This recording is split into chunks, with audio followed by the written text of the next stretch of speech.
सुबह उठकर सबसे पहले ये 3 दुआएं पढ़ो। रुको, क्या तुम जानते हो सुबह के लम्हे दिन की शुरुआत सबसे अहम होती है। ये 3 छोटी सी दुआएं तुम्हारी जिंदगी में सुकून और बरकत ला सकती हैं। पहली दुआ, शुक्रगुजारी। सुबह उठते ही दिल से ये कहो, अल्हम्दुलिल्लाह, अल्लाह का शुक्र अदा करो क्योंकि एक और दिन तुम्हें मिला है। जिंदगी का हर लम्हा अल्लाह की नेमत है। दूसरी दुआ, हिफाजत की दुआ। दिल में ये दुआ करो, या अल्लाह, आज के दिन मुझे बुराई से बचा, मेरी हिफाजत फरमा और मेरे कामों में बरकत दे।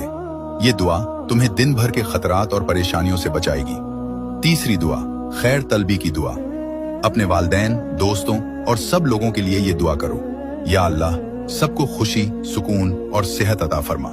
ये छोटा सा अमल दिल में मोहब्बत और सुकून पैदा करता है और अल्लाह की रहमत तुम तक आती है। याद रखो, जो शख्स सुबह उठते ही ये 3 दुआएं पढ़ता है, अल्लाह उसके दिन को आसान और कामयाब बनाता है। सबक।